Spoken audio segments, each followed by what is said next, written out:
어릴 적 시장에 버려져 고아로 자란 남편이 어느 날 생모를 찾았다며 함께 만나러 가자고 했습니다.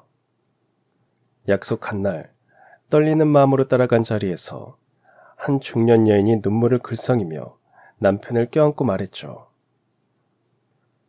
미안하다. 애미가 정말 면목이 없구나.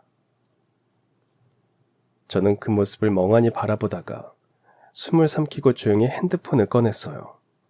그리고 떨리는 손으로 112를 눌렀습니다. 지금도 가끔 그날을 떠올리면 가슴이 철렁 내려앉습니다. 그리고 동시에 정말 잘했다는 생각도 듭니다. 그날 그 순간은 우리 가족에게 희비가 교차되는 날이었거든요. 제 남편 이도윤 씨는 저보다 1살 많습니다. 그런 남편은 처음 만났을 때부터 어딘가 좀 특별했어요.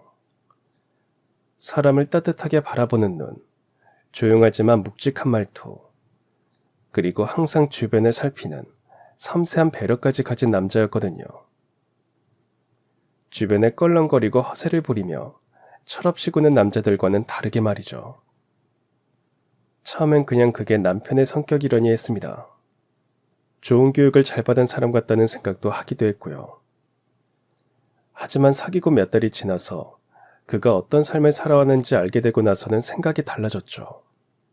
그날도 늘 그렇듯 조용히 걷다가 남편 생일이 언제냐고 문득 물었어요. 별 생각 없이 한 채 물음에 남편은 한참을 말이 없더니 작게 웃으면서 그러더라고요. 글쎄, 나도 잘 몰라. 그냥 보육원에서 정해준 날이 내 생일이거든. 그 말을 듣는 순간 머릿속이 하얘지는 것 같은 기분이었죠. 남편을 알게 되고 교제를 하면서 단 한 번도 남편이 보육원에서 자랐다는 생각을 해본 적이 없었거든요. 남편은 3살이 되던 해, 그것도 한겨울에 버려졌대요.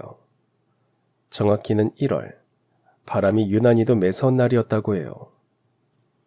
그날도 시장은 북적였지만 유난히 을씨년스러웠다고 하더라고요.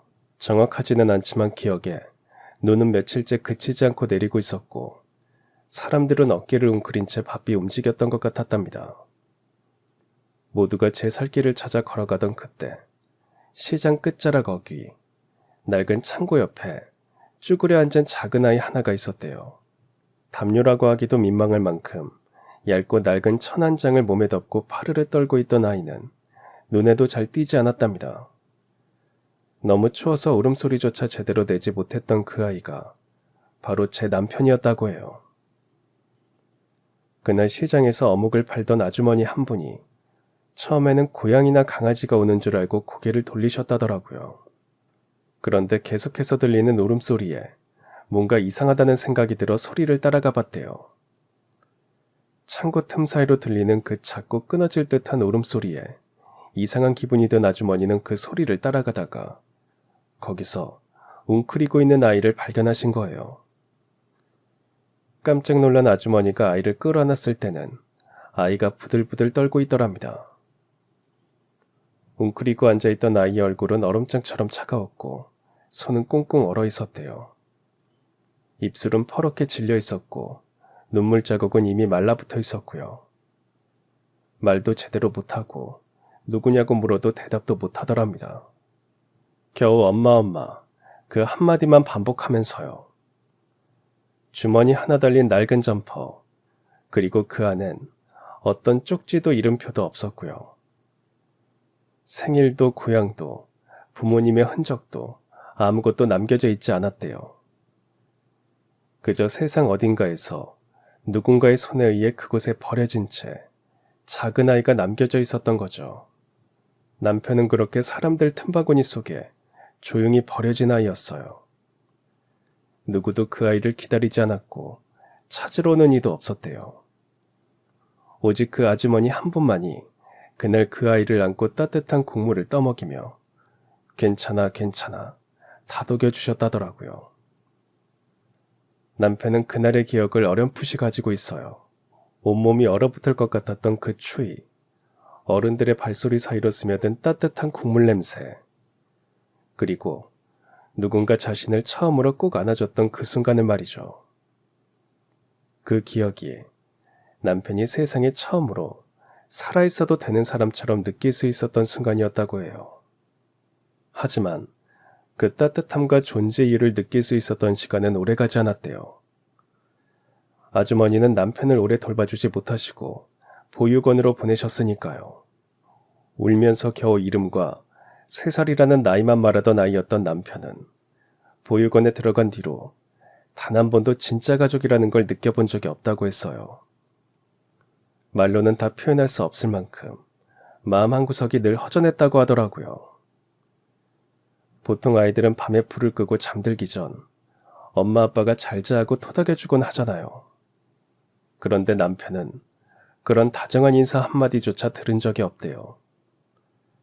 불 꺼진 방 안에 쪼르르 누워있는 수십 명의 아이들 사이에서 매일 밤 울음을 참고 잠들어야 했으니까요. 가끔은 어둠 속에서 누군가 흐느끼면 같이 잠든 아이들 중 한 명이 몰래 일어나 등을 토닥여주곤 했다네요. 아직 겨우 7살, 8살밖에 안 됐던 아이였던 누군가가요.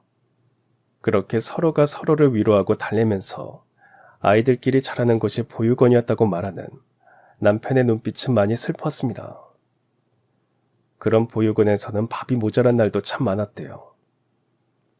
그럴 땐 남편은 일부러 밥을 조금만 퍼다가 자신보다 어린 동생들 밥그릇에 더 많이 떠줬다더라고요. 그런 걸 누가 시켜서 한 것도 아니고 그냥 그렇게 했답니다. 내가 좀 더 참으면 되잖아. 그런 생각 하나로 말이죠. 그 작은 손으로 동생 머리 쓰다듬어주고 삐죽이는 입을 덮어주고 늘 동생들을 먼저 챙기던 아이였다고 하더라고요.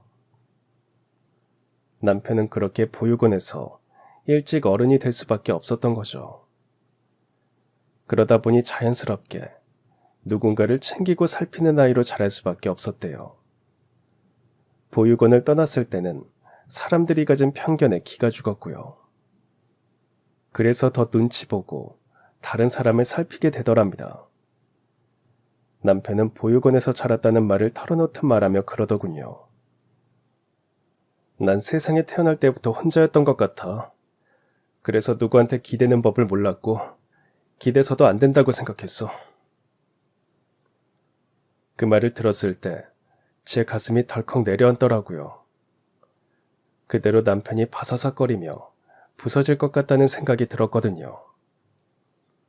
크리스마스, 설날, 추석, 세상의 모두가 다 가족과 웃고 떠드는 그 명절이 남편에게는 그냥 조금 더 쓸쓸한 평일이었다는 말을 할 때는 특히나요.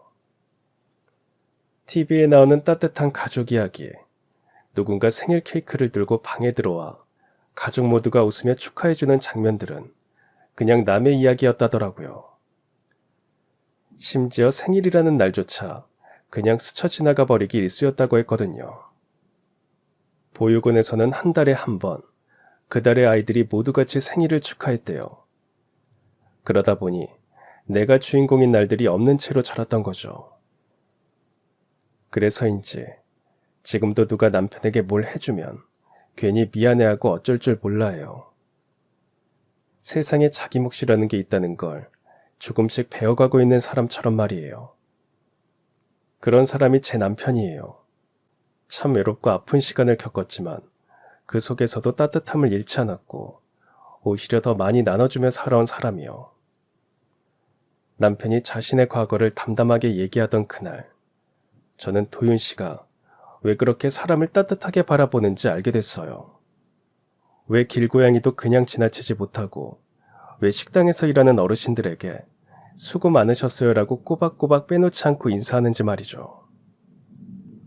자기 안에 가족의 기억은 없었지만 남편은 스스로 가족이 되어가는 법을 배우며 자라온 사람이었던 거예요. 그렇게 상처 위에 다정함을 덧바르고 살아온 사람이었고요. 그래서일까요? 저는 남편과 함께 있을 때면 꼭 오래된 나무 그늘 아래 앉아있는 것처럼 마음이 편해지고는 했어요. 이 사람이 가진 따뜻함이 어디에서 왔는지 제가 알 것 같아서요. 그리고 남편이 홀로 외롭게 걸어온 그 길을 더 이상 혼자 걷지 않도록 제가 함께 해주고 싶어지더라고요. 그래서 남편과 가족이 되어야겠다고 생각했습니다. 가족이란 게 결국 그런 거잖아요. 누군가의 곁을 끝까지 지켜주는 그런 사람들 말이죠. 그래서 남편에게 제가 먼저 결혼하자고 말해버렸습니다. 제 말에 남편은 많이 놀라고 당황했는지 눈이 동그래져서 한참 동안 아무 말도 못하고 있더라고요. 그런 남편에게 저는 다시 한번 말했죠. 난 이제 오빠를 여보라고 부르고 싶다고요. 오빠가 더 이상 혼자라는 생각이 안 들게 내가 옆에 꼭 붙어 있고 싶어. 그러자 남편은 눈물을 글썽이며 고개를 끄덕였습니다. 하지만 저의 결혼이 순조롭지는 않더라고요. 생각지도 않게 저희 부모님이 반대를 많이 하셨거든요. 처음 남편을 집에 데려갔을 때 부모님의 얼굴이 굳는 게 느껴졌어요. 이유를 몰라 당황해하던 저에게 어머니는 조심스럽게 물으시더라고요. 너 진짜 가족이 아무도 없는 남자랑 살 수 있겠어? 남편이 보육원에서 자랐다는 말을 미리 한 것을 후회했습니다. 아버지는 남편이 고개를 숙이고 인사하는 그 자리에서 신문지를 내던지시며 단호하게 말씀하셨어요. 우리 형편도 안 좋아. 너도 가진 것도 없는데 이런 아이까지 만나면 너 인생은 누가 책임지냐. 혼자 세상 살아온 사람은 마음이 다를 수밖에 없어. 어머니도 옆에서 덧붙이셨어요. 구하라고 해서 다 나쁜 건 아니지만 그래도 우리 딸 인생인데 쉽게 결정할 순 없잖니. 남편은 고개를 숙이더니 말했습니다. 말씀하신 것처럼 저는 부모도 없고 가진 것도 없는 사람입니다. 저를 반기지 않으실 거라고 생각도 하고 왔어요. 그래서 실망하지 않겠습니다. 그리고 다시 찾아뵈러 오겠습니다. 그렇게 말하고는 남편은 인사를 하고 돌아가더라고요. 제대로 된 밥 한 그릇 대접받지 못하고 과일 바구니만 놓고 가는 남편을 바라보며 제 눈에서 눈물이 쏟아졌습니다. 그래서 저는 밤마다 부모님을 설득했어요.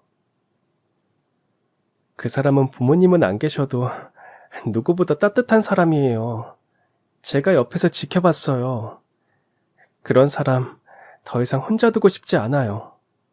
그렇게 저는 몇 달을 울고 싸우고 매달리다시피 설득을 했고 남편은 자주 찾아와 어머니 아버지 곁을 맴돌았습니다.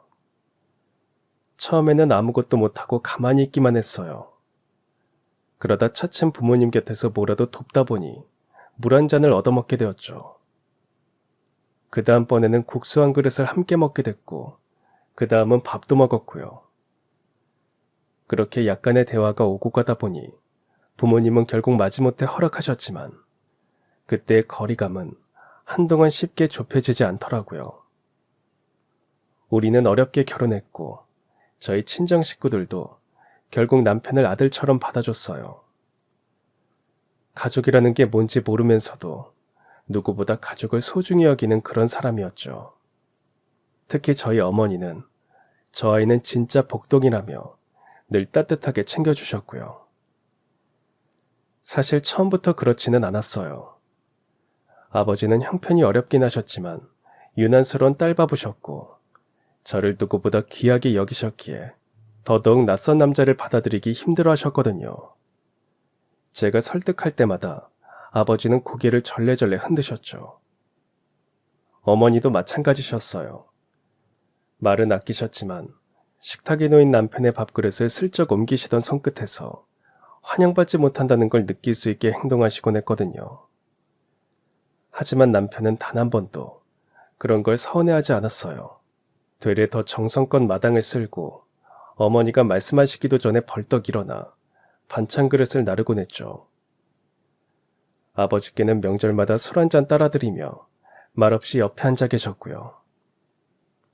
가끔 아버지가 퉁명스러운 말투로 뭐라 하셔도 그저 웃으며 예 아버님 하고 넘기던 그런 모습이 자연스레 스며든 것 같아요. 그게 쌓이고 쌓여 어느 순간 저희 부모님 마음에도 작은 틈이 생긴 것 같았고요. 변화의 시작은 어머니가 먼저였어요. 김장철이 되던 날 남편이 무릎 꿇고 김장 양념을 버무리다가 다리에 쥐가 나서 일어설 수 없었거든요. 그걸 본 어머니가 남편 다리를 주물러 주시더라고요. 그걸 보고 저는 울컥해서 김치봉투를 묶던 손이 멈췄어요. 그리고 며칠 뒤 어머니가 말씀하시더라고요. 그 아이는 복덩이다. 사람 복이 있더라. 우리 집에 이런 웃음소리가 날 줄은 몰랐어. 아버지는 끝까지 좋다는 말은 없으셨어요. 하지만 어느 날부터인가 남편에게 일을 같이 시키시고 마당에 함께 앉아 남편을 곁에 두고 담배를 피우시더라고요. 그러다가 어느 날 스치듯이 저한테 슬쩍 한마디 하셨어요. 네 남편감 괜찮은 놈이더라. 그 순간 저는 알겠더군요. 이 사람은 이제 진짜 우리 가족이구나. 마음으로 품어주신 거구나. 우리가 어렵게 만든 이 가정이 점점 더 단단해지고 있다는 게 느껴지면서요. 그리고 그 시작은 남편의 묵묵한 사랑과 부모님의 조금은 느리지만 깊은 마음 덕분이었죠. 저희의 결혼식은 조용히 정말 소박하게 치렀어요. 양가 친척도 많지 않았고 무엇보다 남편은 부모님이 안 계시잖아요. 그런 자리에 익숙하지 않은 사람이니까 괜히 마음 상하게 하고 싶지 않았거든요. 그래서 예식장 대신 작은 야외 정원에서 가족끼리 모여 간단하게 식을 올렸죠. 작게 준비한다고 준비하면서도 조금은 걱정되더라고요. 남편이 더 이상 저희 가족 때문에 마음 상하지 않았으면 했거든요. 혹시 아버지가 끝까지 날카로운 눈빛으로 남편을 바라보시면 어쩌나, 혹여 어머니가 서운한 기색을 감추지 못하시면 어쩌나, 친척들이 쑥덕거리는 소리를 남편이 들으면 어쩌나. 그런데요, 아니었어요. 결혼식 아침, 아버지는 정장을 입은 남편의 어깨를 묵묵히 털어주셨고, 어머니는 남편의 넥타이를 매만지시며 이렇게 말씀하셨죠. 자네는 이제 우리 아들이나 마찬가지야. 이제부터는 언제 어디서나 기죽지 말고 당당하게 서 있어. 자네 가족으로 우리가 부족할지 몰라도 우리도 노력할게. 그 말에 남편이 눈을 동그랗게 뜨더니 이내 조금 어색하게 웃으며 고개를 끄덕이더라고요. 저는 그 모습을 보면서 마음이 뭉클했어요. 쓸쓸하게 혼자였던 사람이 드디어 가족이라는 울타리 안으로 들어오는구나 싶어서요. 결혼식이 시작됐을 때 아버지는 저 대신 남편의 손을 잡고 입장하셨어요. 사람들이 의아하게 쳐다봤지만 아버지는 끝까지 고개를 숙이지 않으셨죠. 어머니 손을 잡고 입장한 제가 아버지 곁으로 걸어가자 저와 남편이 두 손을 맞잡게 해주시며 이렇게 말씀하셨죠. 이제부터 서로 잘하면서 살아. 누구 하나 외롭지 않게. 그 순간 남편은 참았던 눈물을 보이더라고요. 그 무덤덤한 사람이 입술을 꽉 깨물며 고개를 숙이면서 그 어깨가 얼마나 떨리던지 저도 덩달아 눈물이 나는 걸 참으려고 애를 썼습니다. 남편이 평생 기다렸을 말, 이제 너는 혼자가 아니다라는 말이 그날 우리 가족의 행동으로 전해졌다는 게 감동적이었거든요. 예식이 끝나고 집으로 돌아오는 길, 어머니는 남편의 손을 꼭 잡고 걸으셨어요. 김장날처럼 말은 많지 않으셨지만 그 손끝에서 다 느껴지는 것 같았죠. 그때 남편이 갑자기 걸음을 멈추더니 어머니께 인사하듯 허리 숙여 말하더라고요. 감사합니다, 어머니. 짧은 말이었지만 그 목소리에 얼마나 많은 감정이 담겨 있었는지 몰라요. 가족 없이 자라 외로움에 익숙했던 그 사람이 이제 마음 둘 곳이 생겼다는 게 저는 그저 눈물밖에 나오지 않더라고요. 그렇게 우리는 진짜 가족이 되었어요. 서로를 지키기로 약속한 두 사람, 그리고 그런 우리를 진심으로 품어주신 부모님의 마음이 있었기에 가능한 일이었죠. 세월이 지나 지금 돌이켜보면 우리의 시작은 화려하지 않았지만 그 마음이 세상 누구의 마음보다 따뜻했어요. 그 온기는 지금도 우리 삶을 지탱해주는 가장 큰 힘이 되고 있고요. 사람들은 흔히 말하죠. 결혼은 현실이라고. 결혼은 사랑만으로는 안 된다고요. 근데 전 그 말을 조금 다르게 느껴요. 사랑만으로 안 되는 건 맞지만 서로가 성실히 노력하면 그 어떤 관계보다도 따뜻하고 단단한 사이가 되는 게 부부더라고요. 남편과 처음 만나고 가정을 꾸리면서 하나부터 열까지 조심스러웠어요. 혹시라도 내 행동을 부담스러워하진 않을까, 내가 짐처럼 느껴지진 않을까 걱정을 하기도 했고요. 그런데 남편은 제 생각보다 더 저에 대한 배려가 깊은 사람이었습니다. 제가 결혼을 결심하고 결혼하자고 했을 때부터 남편은 오히려 저보다 더 제 부모님을 걱정할 정도였어요. 이제부터 어르신들도 내 가족이야. 내 친부모님처럼 모실 거야. 그 말이 얼마나 고맙고 든든했는지 몰라요. 그리고 남편이 한 말은 그냥 한 말이 아니었어요. 결혼하고 나서도 남편은 늘 부모님께 먼저 안부 전화를 드리더라고요. 어머니가 무릎이 안 좋으시다 하면 약을 찾아보고, 아버지 생신 때는 제가 말 안 해도 먼저 준비하자고 말하는 사람이었죠. 부모님도 그런 남편의 진심을 느끼셨는지 진짜 아들처럼 대해주시고요. 처음 약속하신 대로 저희 부부가 우리만의 삶을 꾸려나갈 수 있도록 뒤에서 조용히 응원해 주시면서요. 저와 남편 사이도 참 고마운 관계라고 생각해요. 물론 완벽하진 않지만요. 가끔은 서로 오해도 하고 말 한마디에 상처받을 때도 있죠. 그럴 때마다 우린 누가 먼저 이런 걸 따지지 않게 되더라고요. 먼저 사과하고 마음 풀릴 때까지 얘기하고 다시 한번 꼭 안아주면서요. 그게 우리만의 방식이었어요. 그래서인지 오랜 시간이 지난 지금도 저희 집엔 웃음이 많다고 생각하고요. 식탁에 앉아 저녁을 먹을 땐 서로의 하루를 이야기하고, 주말엔 부모님 댁에 들러 따뜻한 밥 한 끼 나누는 그런 삶을 사니까요. 별거 없어 보여도 이런 소소한 일상이 얼마나 소중한지 알기에 우리는 매일 성실하게 살아갔습니다. 그리고 지금 우리 가족, 아무 큰일 없이 평온하게 살아가는 이 시간이 저에겐 그 어떤 부귀보다도 귀하고 그 무엇보다 행복한 시간이라고 생각하면서요. 그렇게 결혼한 지 3년쯤 됐을 때였어요. 저희 아들 두돌 생일이 얼마 남지 않은 때였죠. 어느 날 남편이 떨리는 목소리로 그러더군요. 지연아, 나 엄마를 찾았어. 남편의 떨리는 목소리에 순간 심장이 쿵 하고 내려앉았지만 남편 눈에 눈물이 고여있는 것을 보니 저도 모르게 고개를 끄덕이게 되었죠. 그토록 바라던 순간이 온 것이었으니까요. 남편은 결혼을 하고 나서 부모라는 존재가 전보다 더 그리워진다고 하더라고요. 남편이 그 말을 꺼낸 날부터 우리의 일상은 조금 달라졌어요. 겉으로 보기엔 똑같았지만 남편은 매일 밤 조용히 책자들을 붙잡고 무언가를 찾고는 했습니다. 시장에 버려져 보육원에 입소할 당시 남아있던 기록들, 희미한 기억들, 그리고 관련 기관에 남아있을지도 모를 단서까지 다 찾아보는 것 같았죠. 남편은 조심스럽고도 진지하게 움직였어요. 마치 잃어버린 조각을 되찾고 싶다는 듯이요. 사실 저는 그동안 남편이 부모님 이야기를 잘 꺼내지 않아서 별로 궁금해하지 않나 보다 생각했던 적도 있었습니다. 하지만 그게 아니었더라고요. 남편은 어릴 때부터 마음속 어딘가에 엄마라는 단어를 꾹꾹 눌러 담고 있었던 거예요. 그러다 결혼을 하고 저희 부모님과 관계를 이어가며 갈증이 났던 거죠.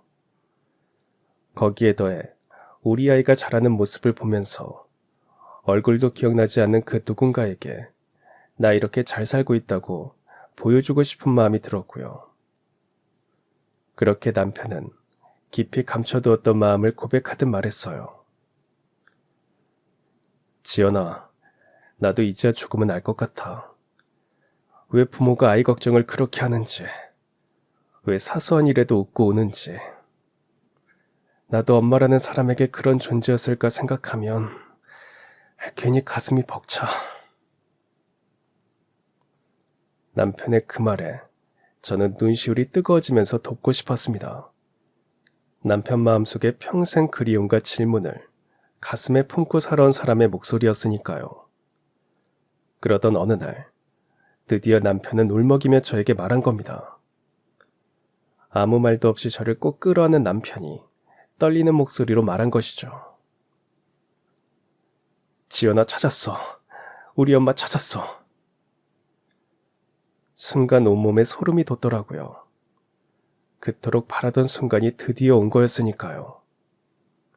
남편의 친어머니는 지금도 멀지 않은 지역에서 살고 계셨어요.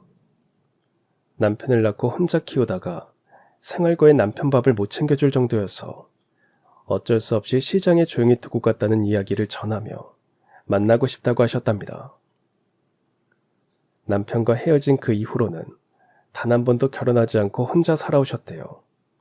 자신의 선택이 평생 가슴에 박혀서 매년 남편의 생일쯤엔 혹시라도 누군가 아들 소식을 알려주지 않을까 하며 시장 근처를 서성이기도 했고요.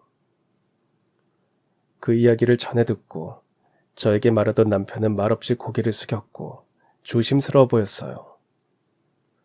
저는 남편이 기다린 그 오랜 시간을 알았기에 따뜻하게 손을 잡아주었고요. 그렇게 해서 남편이 버림받은 그날 이후 처음으로 엄마라는 사람을 만난 곳은 작은 찻집이었어요. 생각보다 젊어 보이는 중년의 한 여자가 들어오더니 남편 얼굴을 보고는 단숨에 달려와 남편을 꼭 안았습니다. 미안하다. 애미가 정말 면목이 없구나. 남편은 한동안 말도 못하고 그대로 울기만 했어요. 첫 만남은 말 그대로 눈물바다였죠. 그 어떤 말을 하기보다 눈물이 먼저였고 눈물이 다 마르기도 전에 다시 또 터지며 서로의 얼굴을 바라보기 바빴고요. 그리고 그날 남편은 처음으로 엄마라는 단어를 입에 담았어요. 엄마, 보고 싶었어요. 그 한마디에 시어머니는 주저앉아 오열하셨고 저 역시 그 자리를 함께 지키면서 마음이 먹먹해졌습니다. 사람의 인연이란 게 때로는 시간이 아무리 흘러도 그 본질적인 연결은 사라지지 않는구나 싶었어요. 그렇게 저희 가족은 또 하나의 가족을 더 품게 되는구나 싶었고요. 남편에게는 엄마라는 이름이 생겼고 우리 아이에게는 또 한 명의 할머니가 생긴다는 게 설레기도 했죠. 어쩌면 조금은 늦은 만남일지 몰라도 그 시간이 가져다준 따뜻함은 말로도 할 수 없을 만큼 소중할 거라고 생각했어요. 그리고 이 모든 일이 가능했던 건 남편이 상처받는 걸 두려워하면서도 끝내 포기하지 않았기 때문이라고 생각했습니다. 너무 기쁜 일이고 감동적인 일이라고도 생각했고요. 남편을 함께 응원할 수 있었던 저에게도 감사한 일이었죠. 우리 집에 웃음소리가 하나 더 늘어날 것이고 주말이면 양가 두 분 어머니께 따로따로 전화드려서 반찬을 나눠 먹는 이야기를 할 거라고 상상했어요. 명절이면 조금 더 복작복작한 식탁을 함께 차리는 그런 소소한 행복이 더 많아질 거라고 생각하며 앞으로 더 잘 지키자고 생각하면서요. 흔히 가족은 피를 나눠야만 가능한 것이라 생각했지만 우리 가족은 이미 진심이 닿는 순간 가족이 만들어질 수 있다는 것을 아는 사람들이었으니까요. 그리고 그 진심은 언제나 용기 있는 한 걸음에서 시작된다는 것도 알았고요. 그랬기에 남편과 시어머니의 만남은 저희 가족에게 감사한 기쁨이었습니다.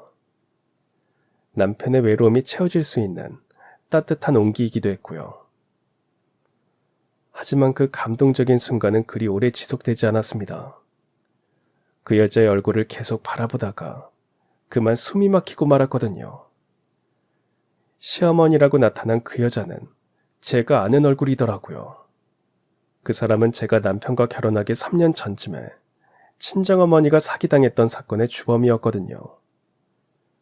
당시 동업하점에 접근해서 저희 가족과도 이모라고 부를 정도로 친해졌지만 통장까지 맡겨놓고 잠적해버렸던 여자였죠.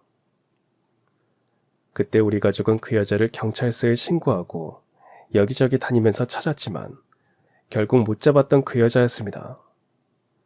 그 여자인 것을 확신하고 나니 감동적이었던 마음이 사라지고 제 머릿속은 새하얘지더라고요.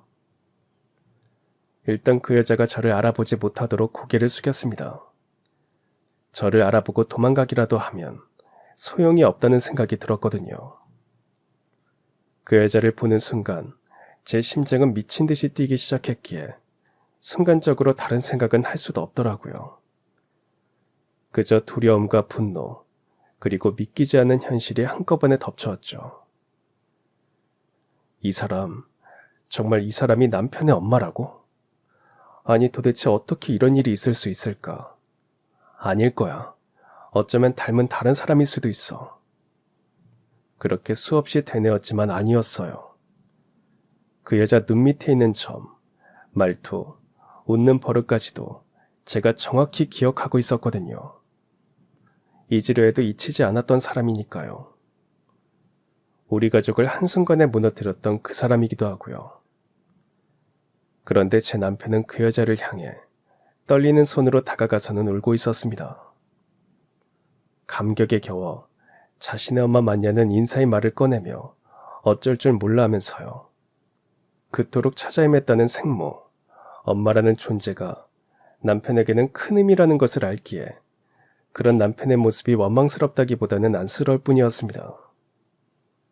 제게는 악몽이지만 남편에게는 평생 공허했던 마음 한구석을 채워줄 존재라는 것을 너무 잘 알고 있었으니까요.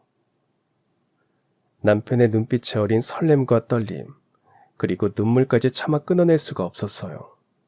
저는 입술을 꽉 깨물었어요. 아무 말도 할 수 없었죠. 여기서 제가 그 여자를 경찰에 신고한다면 남편은 엄마를 찾자마자 잃게 되는 거잖아요. 그 감정이 얼마나 가혹할지 제가 누구보다 잘 아니까 망설여졌죠. 하지만 그냥 모른 척하고 넘어가도 되는 걸까 싶더군요.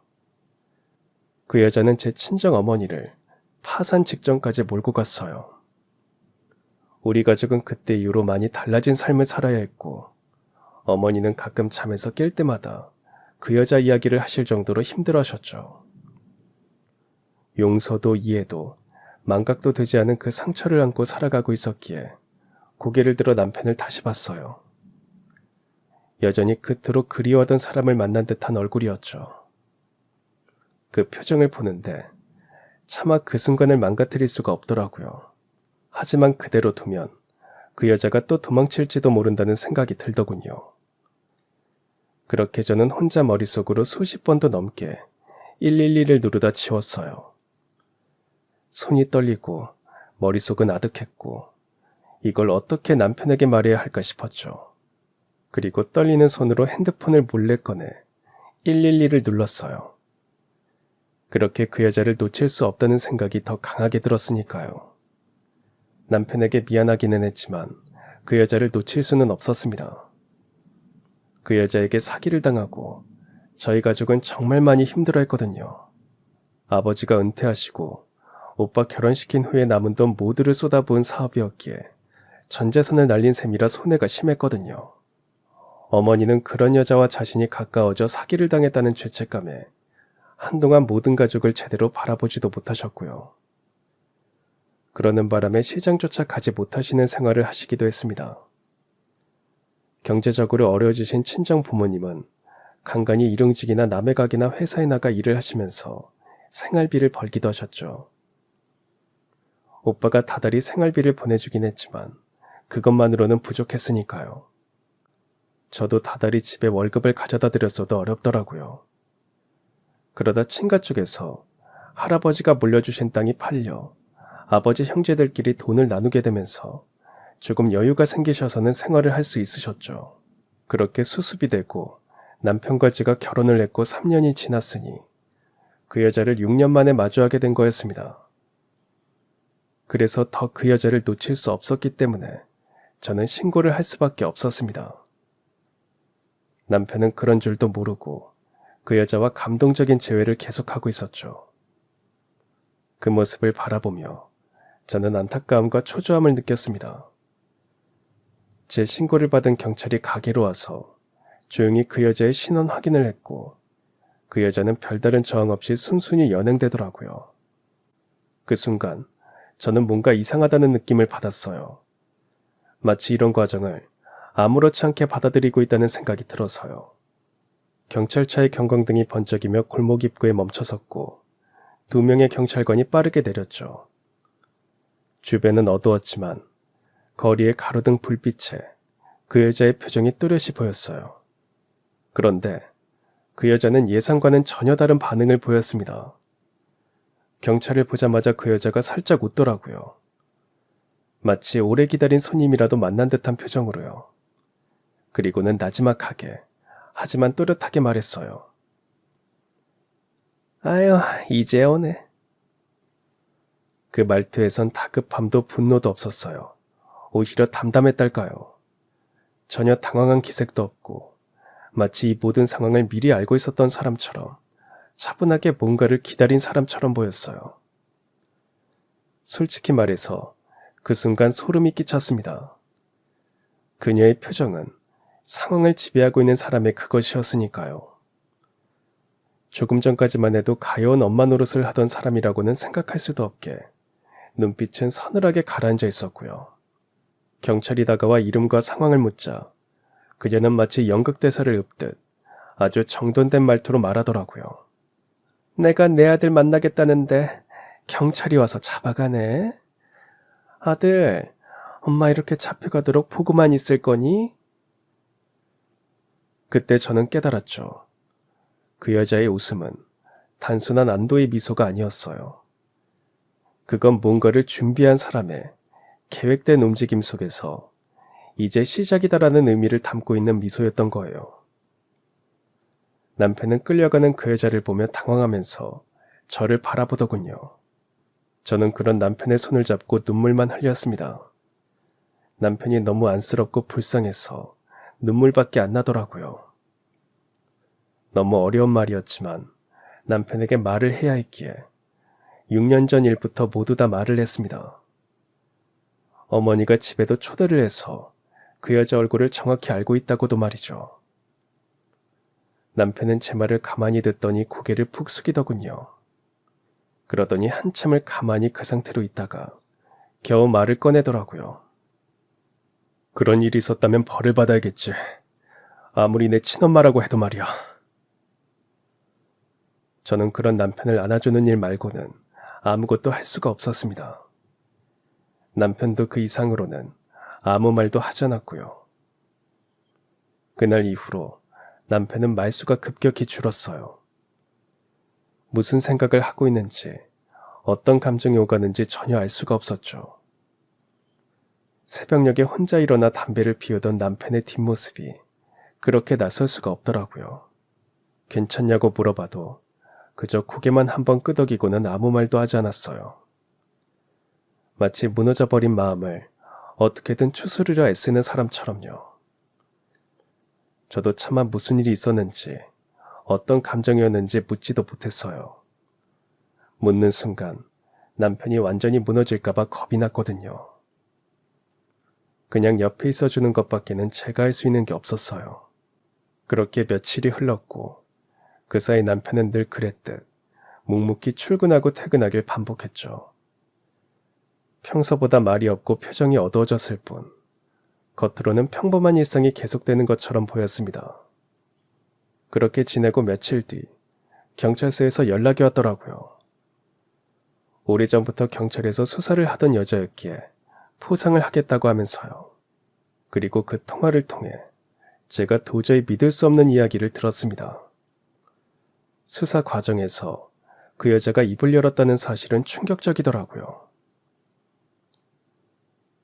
그 여자가 김지연 씨의 남편을 찾은 것도 일종의 사기의 목적으로 나타난 게 있었더라고요. 순간 모든 게 정지된 것 같았어요. 하늘이 무너지고 가슴이 쿵 내려앉는다는 말, 그때 처음 느꼈습니다. 엄마라는 사람이 어떻게 그럴 수가 있나 싶어서요. 그저 남편이 너무 불쌍하다는 생각만 들더라고요. 남편을 시장에 버릴 때 그 여자는 겨우 20대 초반이었답니다. 그녀가 아무리 말이 좋아 어쩔 수 없었다고 해도 자기 손으로 어린아이 하나를, 그것도 자신의 아이를 한겨울 시장 바닥에 놓고 돌아선 사람이었죠. 그때 버려진 아이는 고작 3살, 옷도 제대로 갖춰 입지 못한 채 얇은 외투 하나만 걸치고 있었고요. 차디찬 겨울바람이 아이의 볼을 때리고 사람들로 북적이는 시장 통로 한 구석, 아이는 두 눈을 동그랗게 뜨고 엄마를 찾았대요. 하지만 그녀는 뒤도 돌아보지 않았던 겁니다. 책임도 후회도 미련도 없는 걸음으로 사라졌으니까요. 그렇게 버려진 아이는 엄마 없는 세상을 홀로 견뎌야 했습니다. 누가 손 내밀어 주지도 따뜻한 말을 건네지도 않는 세상에서 그저 울지 않고 버티는 법부터 배워야 했고요. 그 시간 동안 그 여자는 너무나 제멋대로 살아갔던 겁니다. 어디서 누가 어떻게 살았는지도 모를 만큼 자신의 지난 과거는 모른 척한 채 마치 아이를 낳은 적도 버린 적도 없다는 듯이 말이죠. 그런데 문제는 그 여자가 단지 자신의 삶을 포기한 데서 끝난 게 아니라는 겁니다. 6년 전 그 여자는 저희 어머니에게 사기를 치고 그 길로 도망쳤습니다. 그 여자에게 사기를 당한 건 저희 어머니뿐이 아니었고요. 그렇게 자신의 인생을 망가뜨리며 살아온 사람이었던 거죠. 그리고 남편이 생모를 찾는다는 말에 나타난 것도 버렸던 아들이 잘 살고 있다는 소식을 들었기 때문이라고 하더군요. 안정된 직장, 좋은 사람들과의 관계, 그리고 가족까지 있다고 들었대요. 아무렇게나 살면서 도망치는 삶을 사는 그 여자 입장에서 보기엔 참 성공한 아들이었겠죠. 결국 그 여자가 남편을 찾아온 것도 절대 보고 싶어서가 아니었던 겁니다. 이제 그 나이쯤이면 돈 좀 벌었겠지. 한몫 뜯어야겠다. 딱 그 속셈으로 아들을 찾아다니는 불쌍한 엄마 행세를 한 거였죠. 엄마로서의 죄책감도 미안함도 없이 거짓 눈물을 흘리면서요. 그냥 돈 때문에 아들을 찾았다는 사실에 남편은 처음엔 혼란스러워했습니다. 하지만 곧 속속들이 드러나는 진실을 알아챘고 많이 힘들어했어요. 자신을 낳아줬다는 이유 하나만으로 기대하고 싶었던 마음도 있었겠죠. 하지만 결국 그 사람은 다시 한번 남편을 철저히 이용하려 했던 겁니다. 어리고 작은 아이를 그 추운 시장에 버릴 때보다 더 혹독한 추위에 떨게 한다는 사실을 모른 채 말입니다. 남편은 어쨌거나 그 사람이 생모라는 이유만으로 저희 친정 부모님을 찾아가 무릎을 꿇고 잘못을 빌었습니다. 그런 남편을 친정 부모님은 감싸 안아주시며 함께 오셨어요. 그게 왜 자네 탓인가? 자네가 무슨 잘못이라고 이렇게 빌어. 이러지 마라. 이러면 우리가 너무 마음이 아파. 누가 뭐래도 자네는 내 자식이야. 그 말에 남편은 엎드려 통곡하듯이 울더라고요. 그러더니 고개를 숙인 채로 그러더군요. 전 신경 쓰지 마시고 절대 합의하지 마세요.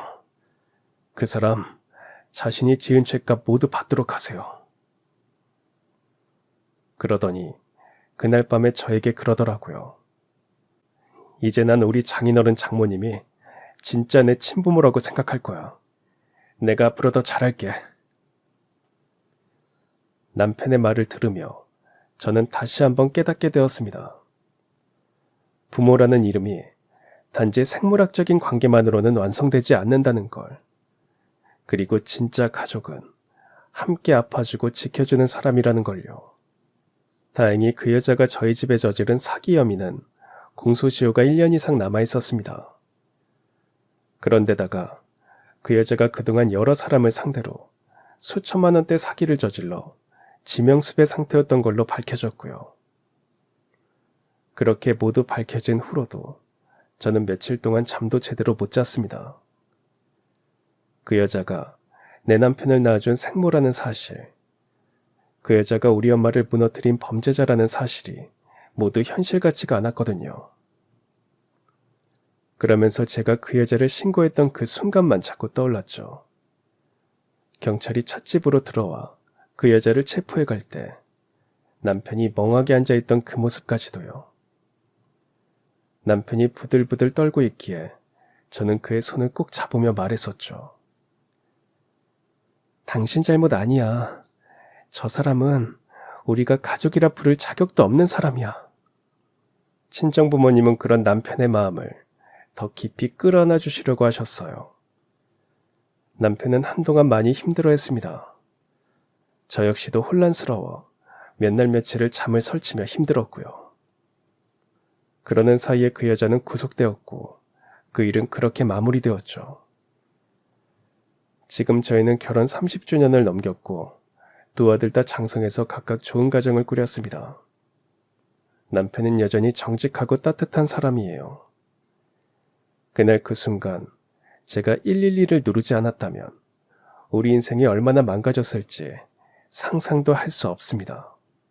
때로는 가족이라는 이름을 가졌다고 해서 무조건 품고 받아들여야 하는 건 아니라는 걸 그때 저는 처음으로 그리고 확실히 배웠죠. 그 사람은 엄마가 아니었습니다. 엄마라는 사람의 얼굴을 하고 있었던 그저 또 하나의 사기꾼이었을 뿐이죠. 그 일이 있고 난 뒤로 저는 가족의 의미에 대해 다시 생각하게 되었습니다. 혈연이 전부가 아니란 걸, 사랑과 신뢰로 맺어진 관계가 진짜 가족임을요. 남편과 저는 서로에게 더 단단한 버팀목이 되어주었고 어려웠던 시간들이 오히려 우리를 더욱 가까이 묶어주었죠.